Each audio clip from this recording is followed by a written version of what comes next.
And that's the end of the match. The West Indies have won this test match by 408 runs, the biggest victory in any test between the two countries, and they have won the series by 2-0.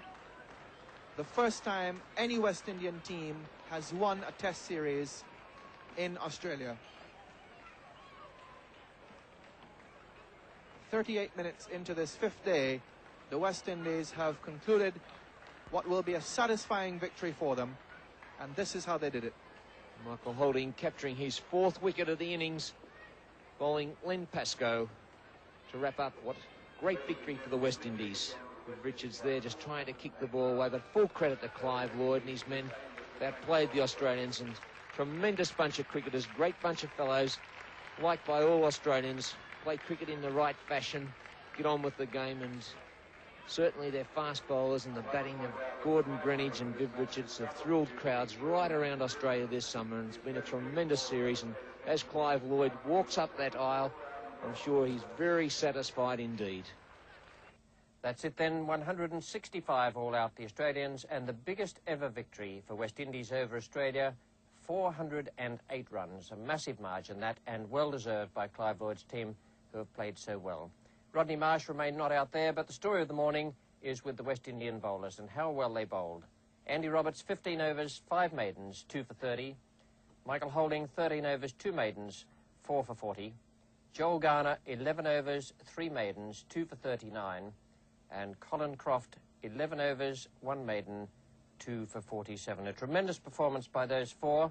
As they say in the West Indies team, why do you need to play a spinner when you have 4 pace bowlers who can do the job for you in that regard?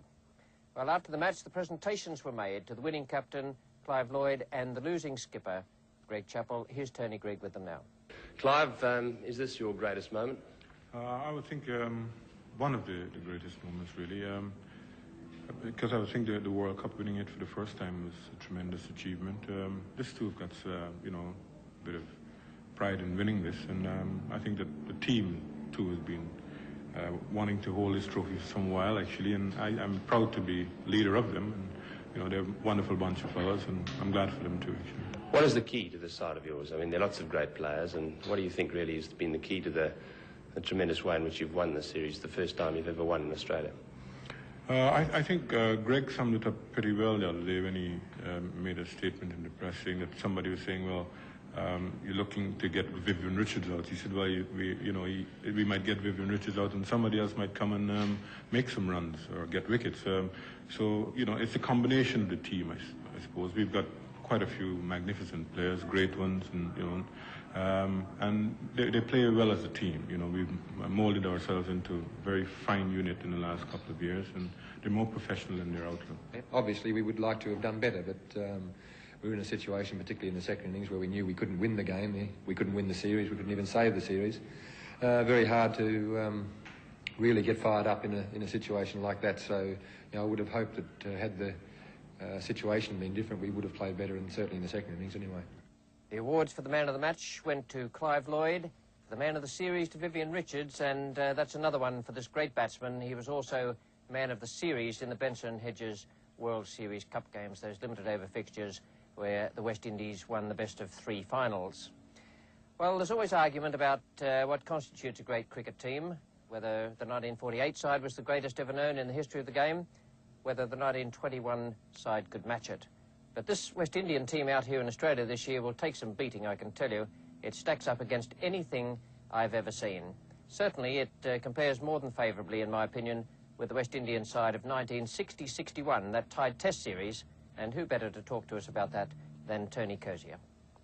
Well, I think first of all, one has to say that there were very great teams, whereas the 1979-80 team has the emphasis very much on fast bowling. I think, as you can see there, the 1960-61 team had only one great fast bowler, and that was Wes Hall in it. And Wes Hall had to carry a lot of work during that series.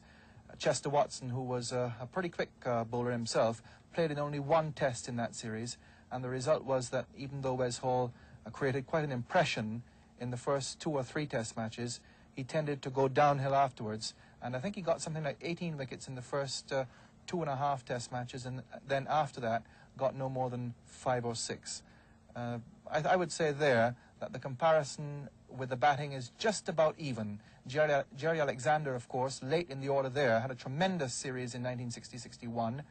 I would swap one of those fast bowlers on the right-hand side, 79-80, don't ask me which one, for either Lance Gibbs or Valentine from the 1960-61 series, and I reckon you'd have a perfect attack.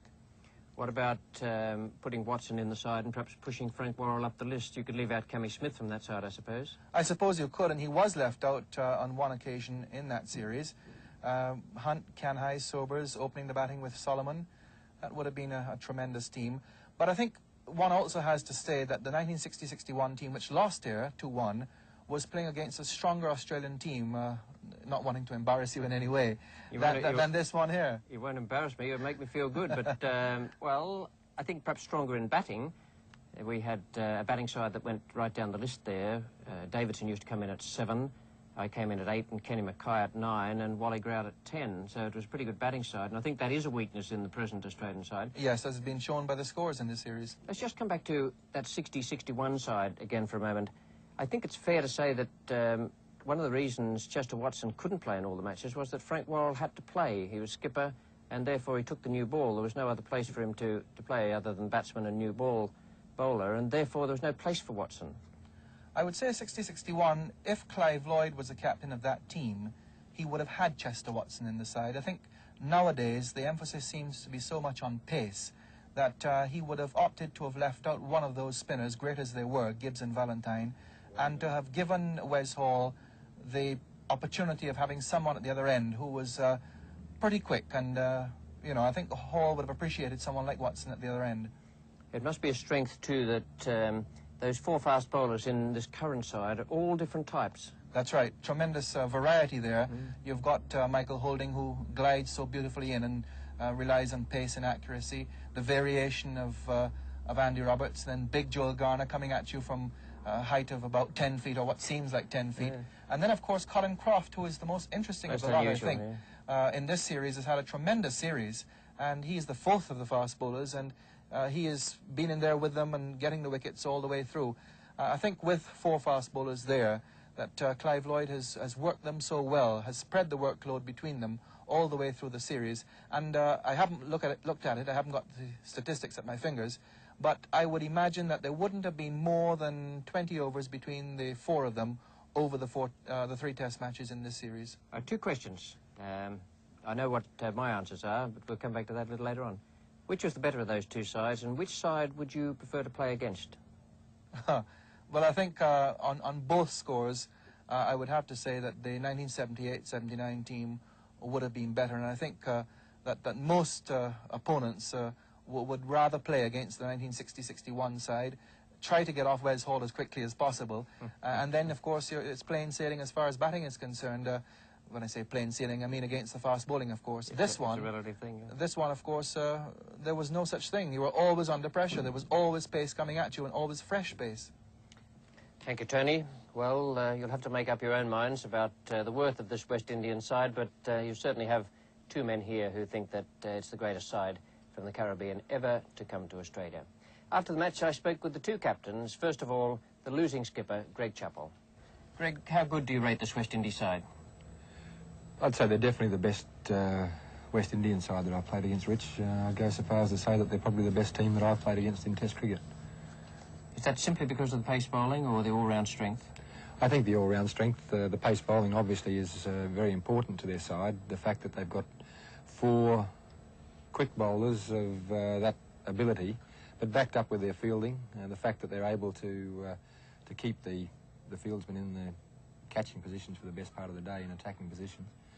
And their batting. I think a lot of people have talked about what Viv Richards has done this season. He's played magnificently. I don't think anyone could play much better than he's played this season. But you get rid of a player like that, and you've got the likes of Gordon Greenidge. Desmond Haynes hasn't had a great season, but he and Gordon have got them away to a good start most times, which obviously helps Viv in his job. But then Alvin Kalachurran, almost an unnoticed player in the West Indian side, different sort of West Indian player from the other guys. He's not the aggressive, hard-hitting player, but a very, very talented batsman. Lawrence Rowe, similar sort of player, more of a touch player than some of the other guys, and then of course Clive, who finished up in this Test match in Adelaide, playing so very well. What about the difficulty in facing a pace attack, four-man strong anyway, but such a varied style? Yes, they're all different. I suppose Michael Holding is the only one that you would consider that's got the classical orthodox sort of action. The others are a bit different. Andy's a bit different. He's a bowler of he uses the back shoulder. It's all sort of arm and shoulder in the delivery stride. Colin Croft, of course, is a little bit different again, where he gets very open and very wide, comes in from a very wide angle. And then Joel Garner, so tall, very accurate, gets a tremendous amount of bounce. I think Australia would probably, without having spoken to him about it and asked him the question, I would have thought that Australia would be the place that he would enjoy bowling more than anywhere else.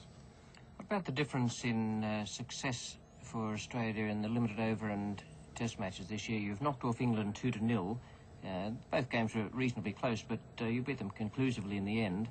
And yet you've gone down to the West Indies 2-0, and in the limited overs, England did you again, but you were up with the West Indies.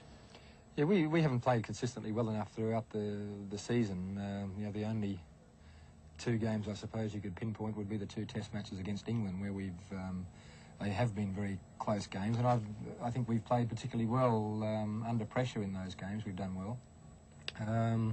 The one-day games, 3 wins out of 4 against the West Indians was a very good effort. We should have beaten England on at least 2 occasions, and I think more than anything else, whilst you can look at our batting and you can look at our bowling, I think the thing that's let us down as much as anything else throughout the summer has been our fielding. And I think in the 2 close games that we had with England, we could well have won those, batting and bowling as we did, had we fielded better. What about the Test on Friday against England? You're 2-0 in the series, but I've known these final Test matches, even when the series is decided, to be wonderful games of cricket and a lot of pressure on the players for a variety of reasons. Yes, everybody has got a different reason to want to do well. Obviously, the England side will be very keen to win the last Test match. You know, we obviously, on the other hand, would be very keen to win it. In the quickest way we can forget about the fact that the West Indians have beaten us in the Test series this summer is to beat England again on Friday and win that series 3-0. But certainly, if we walk away from that series having won it 2-0, I think we can be very happy with the season. We've been beaten by the West Indians, but I don't think that it's any disgrace to have been beaten by a side like that.